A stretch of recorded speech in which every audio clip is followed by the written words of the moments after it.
শিক্ষার্থীদের কোটা সংস্কারের আন্দোলনে বাংলাদেশে যা ঘটছে তা ঢাকাস্থ যুক্তরাষ্ট্র দূতাবাস এবং ওয়াশিংটন থেকে গভীরভাবে নজর রাখা হচ্ছে বলে জানিয়েছে স্টেট ডিপার্টমেন্ট।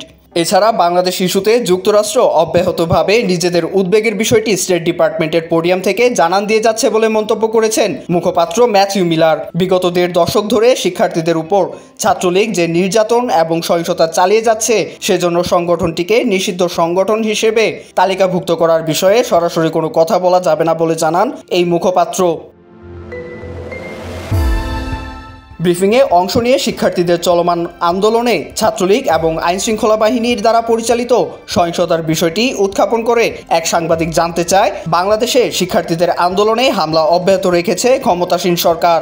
সরকারের মদতপুষ্ট আইনশৃঙ্খলা বাহিনীর হাতে এখন পর্যন্ত অন্তত ৭ জন শিক্ষার্থী প্রাণ হারিয়েছেন। ক্ষমতাসীন সরকারের ছাত্র সংগঠন ছাত্রলীগ শিক্ষার্থীদের উপর, বিশেষ করে ছাত্রীদের উপর নিষ্ঠুরভাবে নির্যাতন চালাচ্ছে।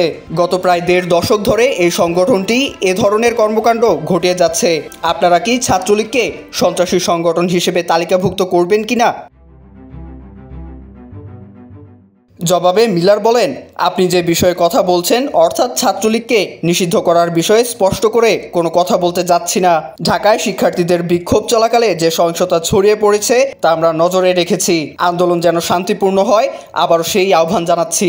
একই সঙ্গে শান্তিপূর্ণ বিক্ষোভে যে কোনো ধরনের সহিংসতার নিন্দা জানাই।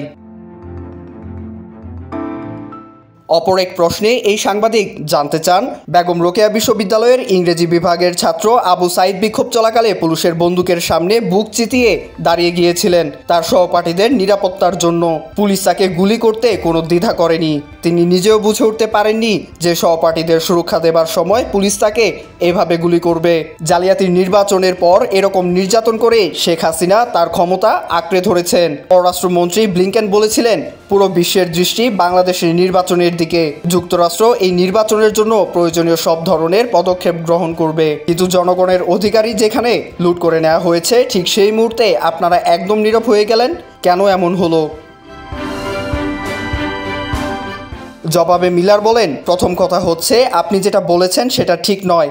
আমরা নীরব হয়ে যাইনি। আপনি সপ্তাহ জুড়ে আমাকে বারবার কথা বলতে দেখেছেন। গত সোমবার বলেছি এবং আজকে আবারও বলছি, আমরা শান্তিপূর্ণ আন্দোলনের বিপক্ষে যে কোনো ধরনের সহিংসতার নিন্দা জানাই। তিনি বলেন, ঢাকায় যুক্তরাষ্ট্রের দূতাবাস এবং ওয়াশিংটন থেকে আমাদের কর্মকর্তারা বাংলাদেশে যা ঘটছে তা গভীরভাবে পর্যবেক্ষণ রেখেছে।